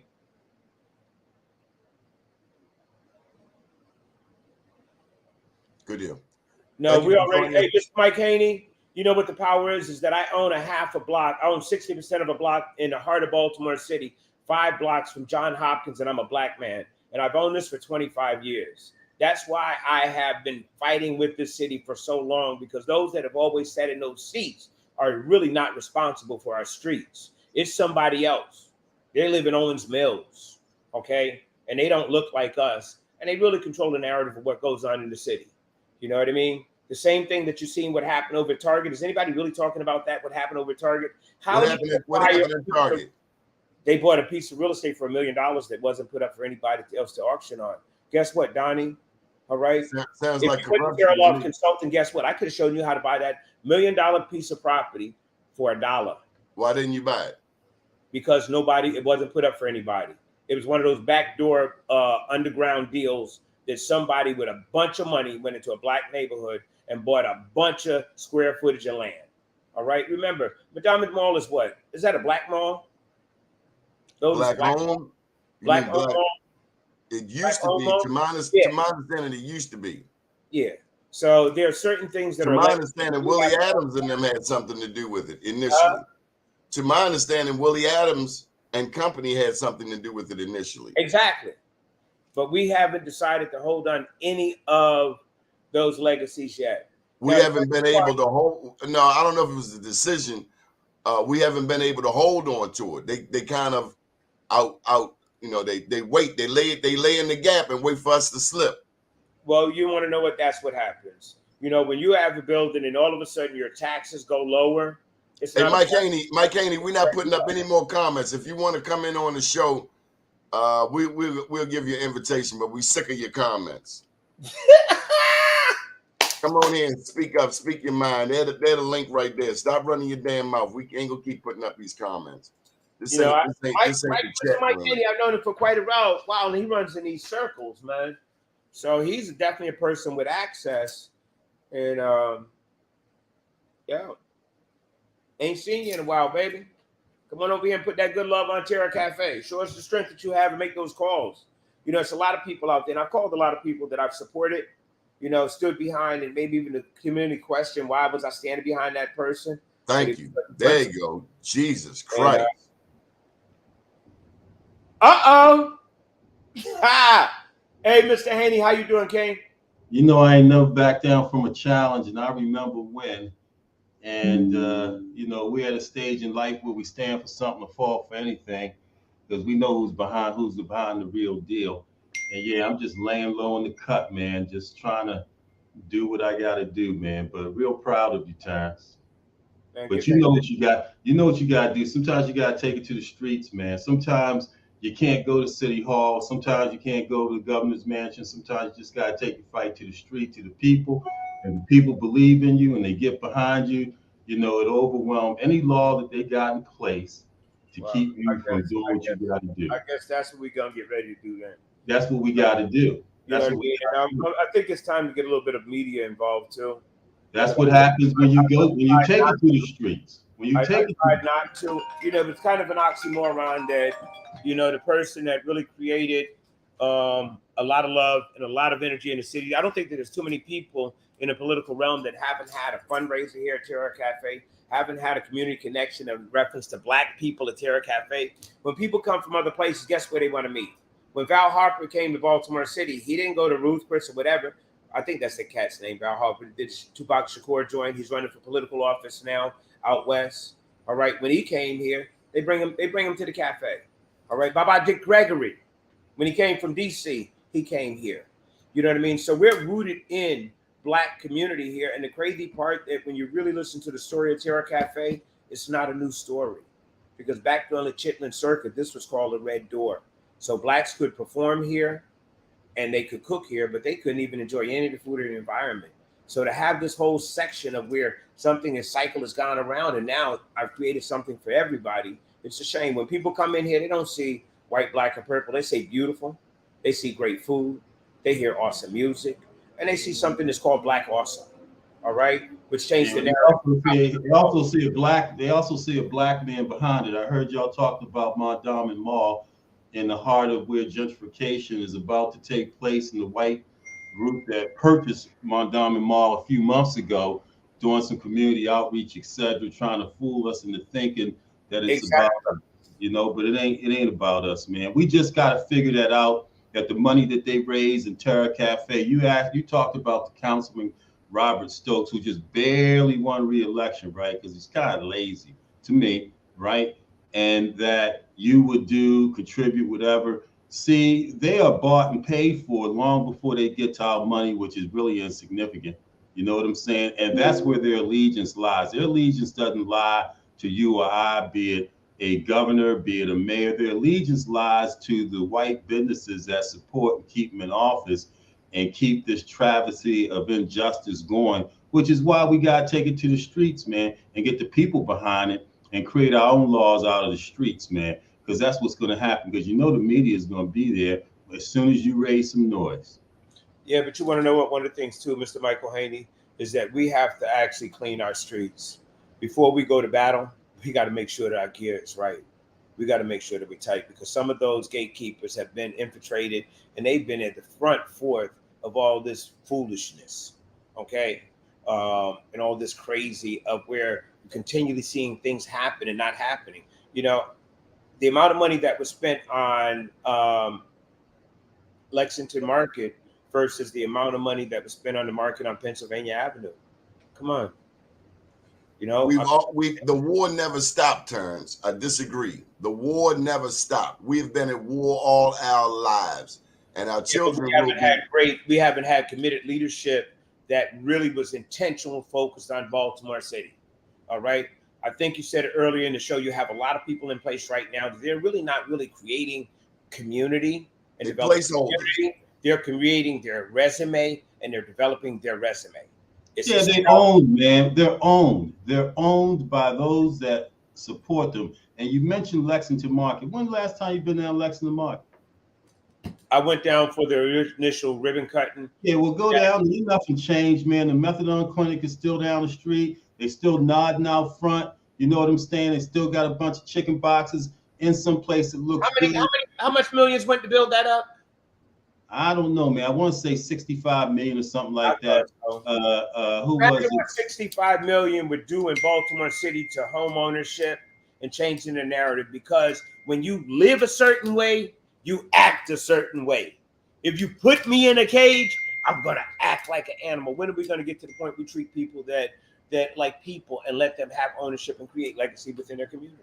Yeah, as soon as we take control of our own stuff in our own community and stop thinking that when we elect a Robert Stokes or a Brandon Scott or a Westmore, that they're going to instantaneously access or do things for us.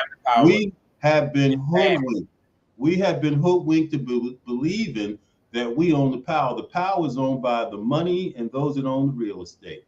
You know what I'm saying? And they're just figureheads in those positions doing what they're told to do because of who put them in that position. And we think that them being there is going to we are more loyal to the Democratic Party than we are to our church. And you want to know what the crazy part is? This. And the church is more loyal to the Democratic Party too. So they have both let our community down. They have both let our community down. Sad to say. Hey, what's up, Mr. Todd? I'll be right back to the street. Terrence, when you decide to do your live music, in spite of what they say, I will be there so that when we have the TV cameras out there, as they're trying to put a handcuff on you or give you $1,000 ticket, and we got 1,000 people down there fight, then they pay attention. And let's go. Come on, let's get ready. After the show, call me and help me orchestrate it. You feel me? If our people can pull 1,000 people to Brooklyn for Brooklyn night, then certainly we can pull 1,000 people to Terra Cafe for some live entertainment. Come on. And then he'll get some white people out of the woodworks to come there and be like, yeah, man. But you want to know what? Here's a strange thing, Mr. Mike Haney. See, you remember the last poll? I've gotten more help. Consistent help with people that don't look like me. And I'm saying, listen, facts is facts.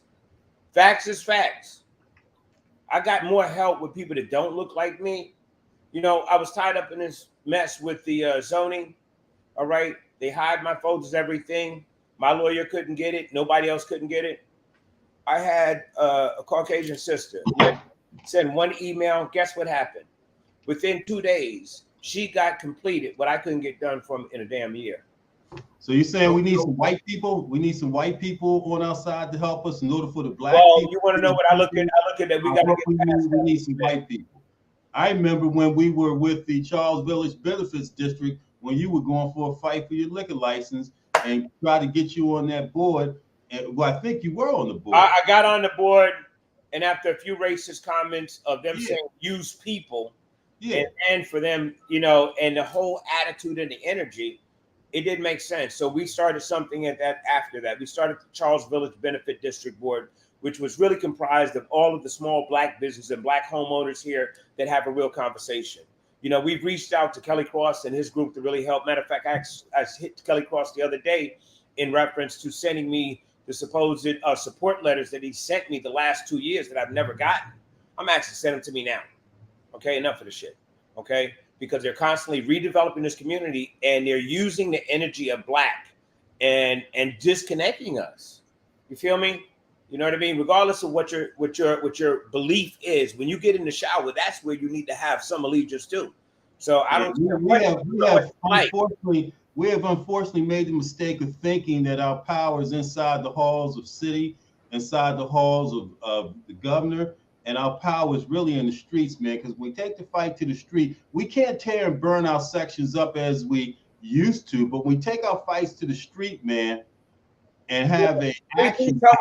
Please tell me. Pay attention.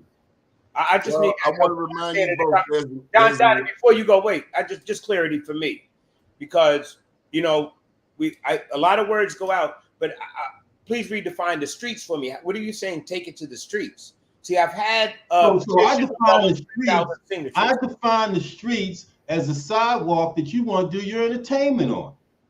I define the streets as where we can't get business done because of regulations and ordinance that are prohibited to us being successful. I define the streets as to where $10 million of marijuana was made in profit 2 weeks ago, and when our kids were selling $10 and $20 bags, they can't do it now, right? They was locking us up.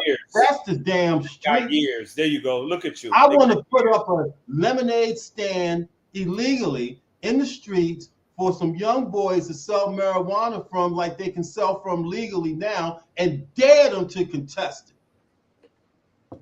Because it's legal, right? So if it's legal, why can't our kids sell it like they sold it before, and they took away $10 million in 1 weekend of economy? Whether it was righteous or not, that was a benefit to us, and it's okay. And the main ones of us in the line around the corner buying it was looking like us. What kind of, don't get me started. Hey, listen, I am closer to sunset than I am sunrise. I have nothing to lose by standing on your corner, on the streets, raising my hand in protest to what they're keeping you from doing with ordinance. Well, listen, guys. What about if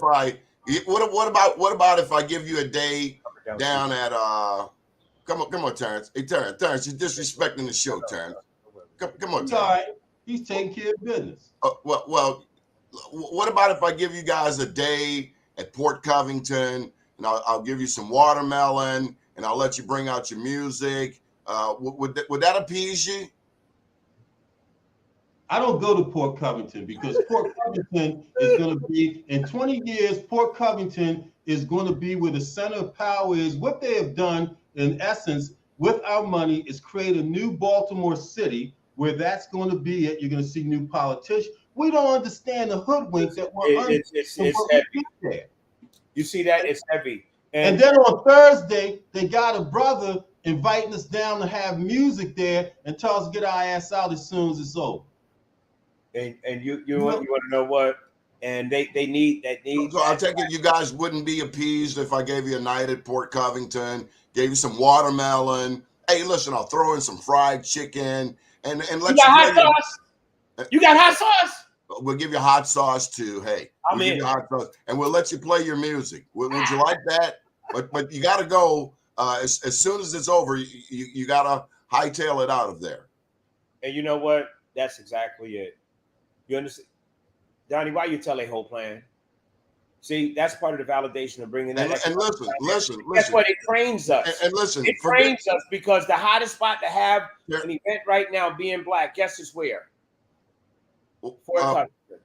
Also, remember what I told you about Pimlico Race Course that we're not planning anything at Pimlico.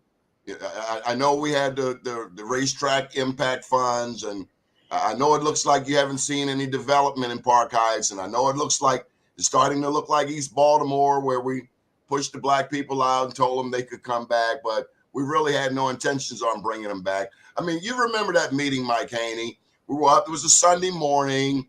We were with the little short Black lady, the one you know, the little short black lady. You were with Rhonda, you were with Bill Cole, and you were with the Jews that are pushing their community down south of Northern Parkway because they need the expansion, right? And so Bill Cole said that we're not talking about. That's what he said. We're not talking about the future of Pimlico. Hey, the white lady said if whoever controls Belvedere and Park Heights controls the community. And that's what they are doing now, controlling Belvedere and Park Heights because they want that. LifeBridge or Sinai just bought 40 acres of Pimlico for parking lot, and then they're going to buy the housing down on Park Heights. Park Heights Renaissance is a extension of the white business community. Park Heights Renaissance with the black people running it, that gets the racetrack impact money. They're doing their dirty work for them because that's what they do. And we know what's happening, but we're too ready to go to the streets and fight for it. Fight for it. Fight for the corner at 25th and St. Paul and say, you know what? This is stupid. We're doing anyway. And you all stop us from here because the law is stupid and you're not giving us any respect. And so we're going to take what is ours. Take it. And you're definitely right. After this last postponement, it truly crazy shit, man. Crazy stuff. You know what I mean? And the sad say that the mayor's office has not intervened in this yet. Someone shared that they had a big thing in reference to the zoning at the council board last month. All right, and I will be reaching out to that person today. He better not intervene if he wants to get reelected. He thinks because he knows who. I don't think at this point right now he's disappointed so many people. All right, we got a black mayor, a black city council president, a black comptroller, a majority black city council, and we have absolutely no power. But Donnie, were you excited after Were you excited? Did you think something was gonna? What did you expect? Christmas? What do you expect? The controller did come and speak with me. He did come and ask what was going on. And when I shared what's going on, he's an elitist. He couldn't believe it. He's a privileged elitist, nice guy, but a privileged elitist. You know what makes him such? So he really can't identify with you and I in the struggle because your hairdo is wrong. Hey. Don't get me started on the real deal. We go real deep as to the realities of who he is on the surface. Well, you want to know what I'm talking about? He's an elitist, man. Where does he live? Where does he live? Does he live in your community? I had with him. I'm talking about the conversation I had with him. He said nice he shared with me that if there was any fees that I got, all right, through this period of time, from this point on of that meeting, that if I had to pay for anything, because you understand, I have to pay for these permits. Absolutely. I got to pay for them. And that's the oxymoron. That on my liquor license says I can do all these things. And then the zoning says you can't. But guess what? If you pull a permit and pay zoning, pay the fire department for the inspection, and then pay another inspector, we'll let you do it. That sounds like the mob, baby. Hey, you got to be a gay club on Charles Street to get what you want. Why is Baltimore so anti-business? Anti-black? Because of the power that black business brings, and that's the real reason. Anti-black business? Why is Baltimore so anti-business? White businesses are leaving as well.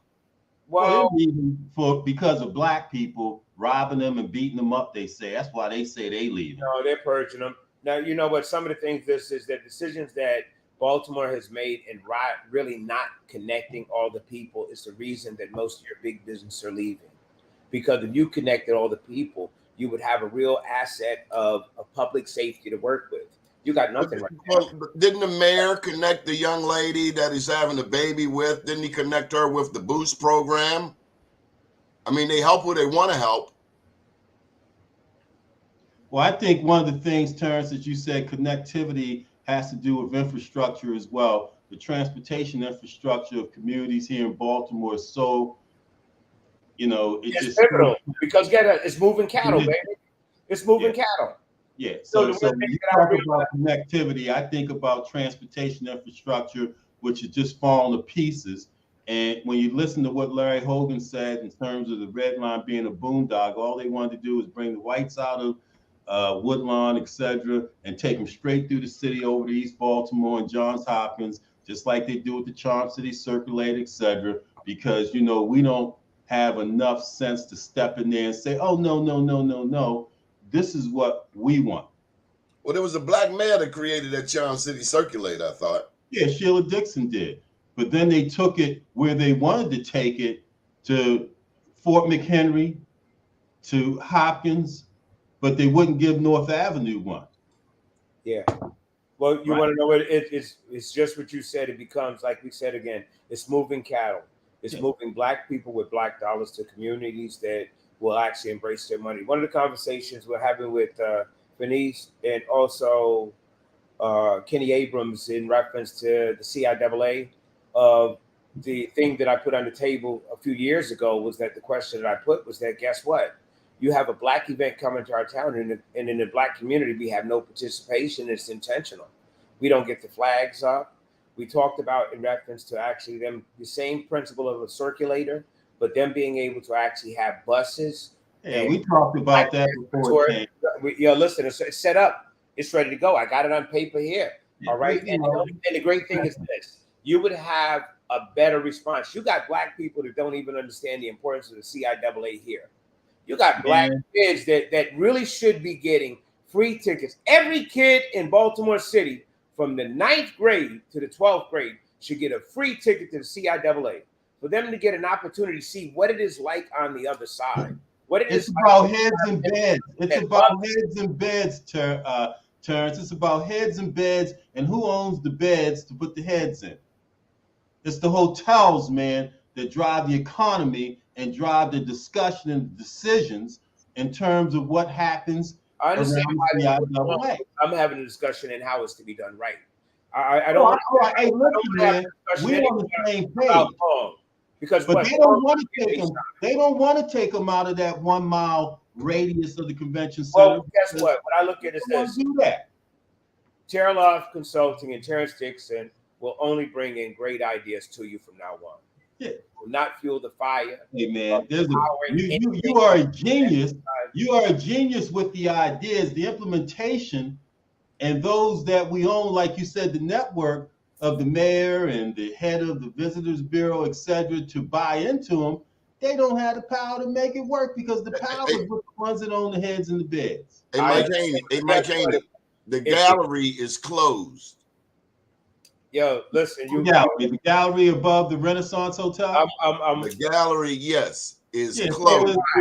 So is the harbor place across the street. And closed. Why?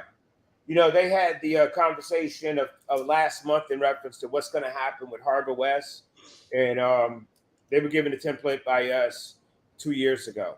Okay, they're trying to follow it, but it just don't work. Didn't Bramble buy that? Didn't the black guy buy that? Yeah, that was. Did he buy it, or was he packaged and given it with the white people's money, and he's going to be doing what they want him to do anyway? How do you look at that? I give the man credit. I gotta give the black man credit. He has the ability to make change. That's the conversation we should have. I gotta give the black man the benefit of the doubt. How about give him some great ideas that really have us committed in? And see, we march and yell and scream, but we ain't got a damn plan in our hand. Okay, we ain't got a plan in our hand. Shalonda Stokes, the president of the Downtown Partnership, had an idea to Shalonda Stokes. Yes. You know Shalonda, right? Yeah. You know Shalonda Stokes. Yeah. Matter of fact, I was on a transition board with the committee. She's a wonderful human being. Her brother was the one that was murdered up there in Northeast Baltimore, whose wife was a police officer. My prayer from that Mervo kid. Well, she wanted to turn that into a black majority business incubator shop down there at Harbor West. Terra Cafe, Terra Law. There's some pushback because if they think that it's there, then they think there's going to be the spinning wheels and the black mobs, etc. You know. Listen, why don't you guys take me up on the offer to go to Port Covington? You play some music. I'll send you some watermelon, some fried chicken. I want to go to 25th and St. Paul and play some music. Oh, you're I wanna asking go to too Funny much. Clips in St. Paul. My That's where I goodness. wanna go. Oh my goodness, you're asking for way too much. I want to put some speakers up and see if they have more than 7 police officers down there stopping that shit stuff. But here's the thing, Mr. Mike Haney. Guess what? The reason I've been on this corner for 25 years because I do know the law.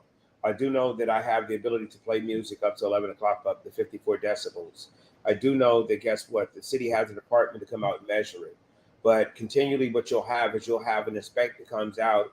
They don't have a decibel meter. And the answer that they will give you when you say, well, how do you determine that my music is too loud? And they'll tell you some shit about, because I know. And somebody complaining. I know. All right. That's what got me my cease and desist order. Well, there's an election coming up. They know. There's an election coming up May 14th. And if we don't got nobody run for us, what does it really matter, Donnie? Hey, they get no free pass. Michael Haney know it. They get no free pass. They got to go through us. People. Robert DeShields said it best. We have to really create and raise those people to be accountable for these positions that we put people in. And we have to go back to the old school. We're going to have show up.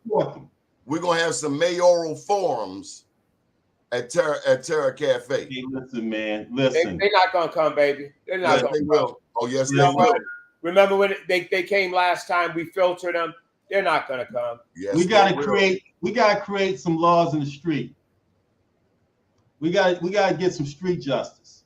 And then in reverse with public opinion, as a result of the unfairness that we raise the platform for them to see, maybe some change will come inside of the city halls. But it ain't going to start there until you make enough noise. We've tried it for 3-4 successive decades since Kurt Smoke with faces that look like us. Now we have one in Annapolis, and it sounds as though there's some disappointment there.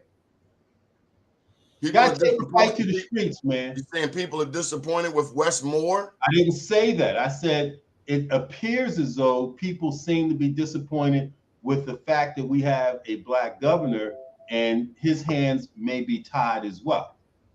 Tied by who? By the ones that... I was very surprised that the governor was not able to make my situation go away. I was very, very surprised. That he wasn't able or wasn't willing?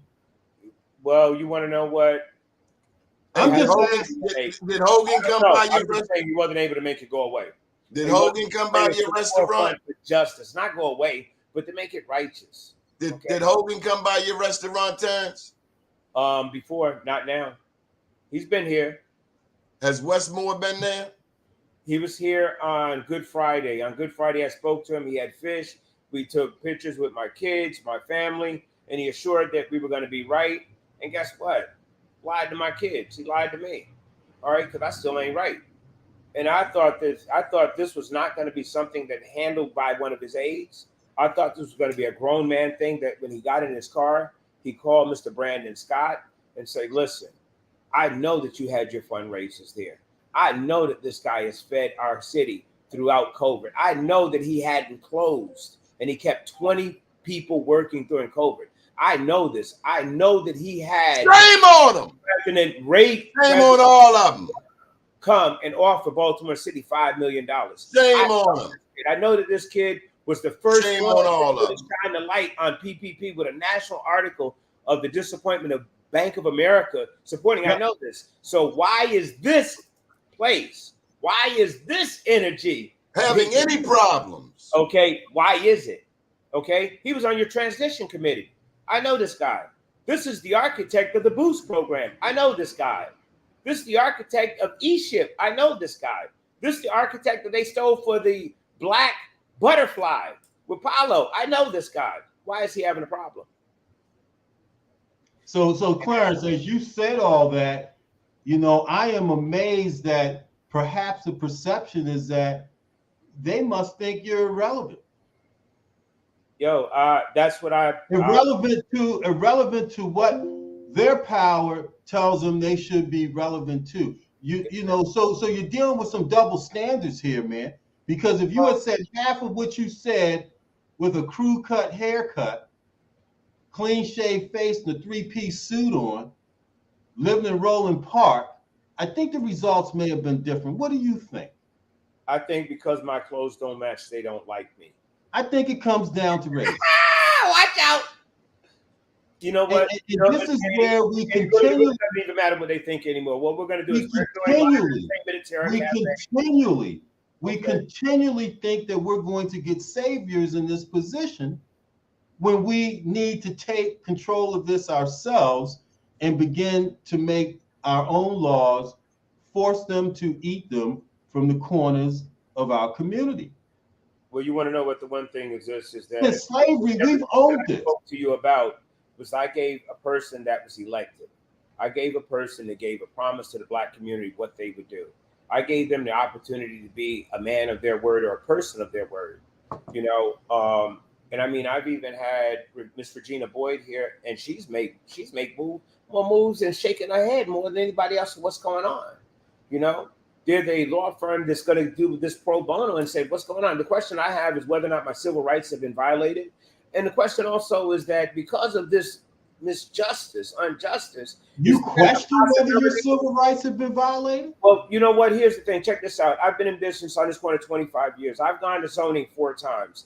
Every time that I've gone to zoning, I was explained that it should take 30 to 45 days. There's not one incident that has taken less than a year. This incident right now that was filed back in March of 2021 is still not resolved. Okay, so Mike Haney, does this make you want to run for mayor?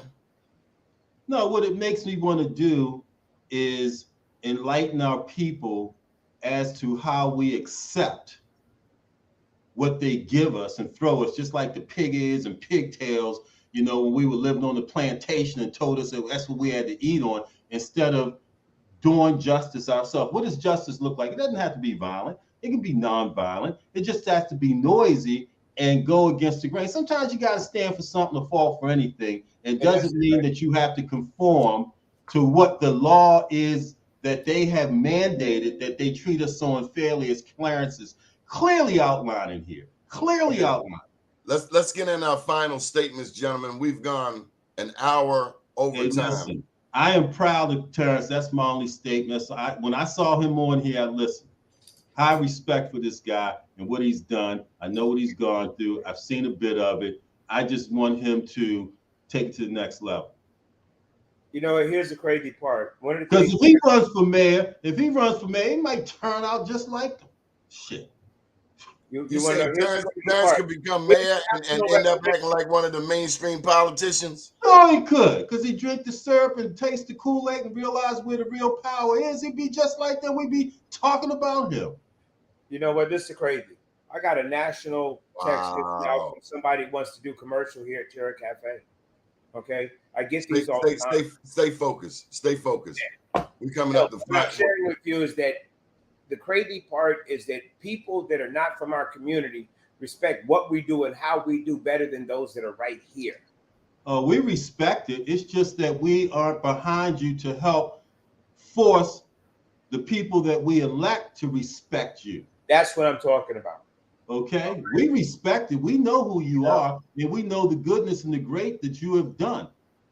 It's just that those people from outside the community don't realize how difficult it is, and so they call you, "Hey, Clarence, can we?" Because they don't understand. They're not in here dealing with it, getting backlashes every day, and pig ears thrown at them and told to eat it. Terrence, how many people do you employ at present? We're down now, man. You know, I'm going to be looking for some more chefs and stuff down. We're down to about 11 people. But you've had as many. What's the highest number of employees you've had? 25. Yeah. And we had to let go people because guess what? Economically, it was just not feasible. Understand? I've added to Terra Cafe to keeping it going for the last year. Okay. Michael Haney, what does it mean when someone has 25 employees? What does that mean 25 to 25 families? That's 25 families. Yeah, I think it's significant because I know the people, what they look like that Terrence hires. Their people look like us. So that means you got people that are self-supporting through their own contribution, in an environment where someone supports them beyond it. I've been down there and talked with Terrence people, and Terrence and I have talked about getting more people that look like us, right? He has his own economy down there on that corner. And then he has businesses that are outside of his own that he owns land and supports. There's an economy down there. It's an ecosystem, 100%. But we got to it's over support 25 him. years old. Please understand. We got to rewrite law, and you don't rewrite law in the city council hearings here in Baltimore. You rewrite law on Fox 45 and WMAR when they come out, and your voice is loud enough where now all of a sudden they listen because they're afraid not to, because nobody wants bad press. That's the worst thing a politician can get is bad press. But let's see what it do. Let's see how it tastes. Because they're gonna eat some now. They're gonna. This has been one dynamic show. We've covered a lot of important points. It is very clear that with this election coming up in May of 2024, May 14th, there's a race for U.S. Senate, but there's also the citywide election here in the city of Baltimore, mayor, city council president, comptroller. I hope we have some election fraud. Tell you the truth, I'm not even thinking. We need election fraud in Baltimore. That's what we need. Why? Why you need election fraud, baby? We need election fraud because maybe somebody like you might have a chance to get elected. Well, the last two elections seem very suspect. Oh yeah, they were shady. And I mean, you know, Donald Trump says it, so why shouldn't you? Let's just have some election fraud with the right elected person getting in office because of. And who is the right person? Who is I was going to ask you because I sure don't know. Oh, I don't know. I don't know. Hey, somebody give me who? Yeah, who is the right person for Baltimore? Maybe Dr. Taborn can invent some AI, and we have an artificially intelligent, mayor that makes decisions rationally off a computer. You don't see me laughing. I don't know, bro. Because they're learning from the old business. If they're learning how Baltimore was treated before, you know what I mean, they're gonna just mimic the same thing. Hey, so man, Pat Willard Hackerman and Donald Schaefer from their grave are still running Baltimore. Don't believe they not. That's what I heard. Their descendants in that generation, and maybe they're called the Smith and the Atlas Group and Sinclair Broadcast and Kevin Plank. Maybe that's the resurrection of the Schaefers and the Hackermans and the Patarakises. In 1907, a mayor was elected named J. Barry Mahou. He was mayor. Isn't he the one that went to jail? 1907 and 1911. He is known as the father of segregation. Roland Park suburban community, Baltimore's first suburban garden community, was formed. And they did not want black people to be able to move into their neighborhoods. So an ordinance was proposed where blacks could not move into white neighborhoods and whites could not move into black neighborhoods. And that mentality was duplicated and replicated around the country. It's still here now.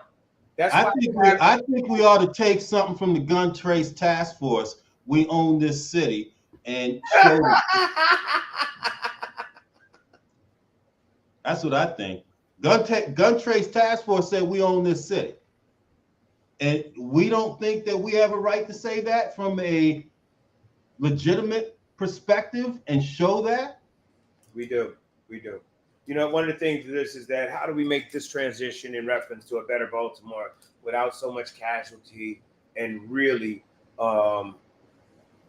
many more will have to suffer. Many more will have to die. Don't ask me why. That's what Bob Marley said. Stop depending on the political process. Stop depending on the political process in Brooklyn Park. Stop depending on 25th and St. Paul. Figure it out in our community organizations. Circle the wagons and figure out what we have to do, because ultimately they work for us when we elect them anyway, right? And these preachers got to step up. We need more people like P.M. Smith to get involved. We need these mega churches to step up and get involved in the community. Once you get their pastors and self-proclaimed bishops back from the county and the big homes out in the outskirts, and they have some ownership inside the city. The good thing about the three of us And I know all your guests, whether they live in the city or not, is that we live in this city. Yeah. And so there's a different passion and commitment.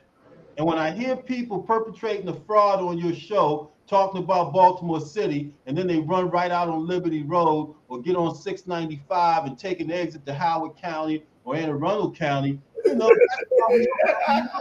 let's get real. If you talk about getting real, get real with the people that come on here and talk that yin yang about what's wrong and what needs to happen about our political process. Yeah. This has been a real revolutionary show. Top of the morning to you. Good morning, world. Hey, Terrence, I'll be in touch, man.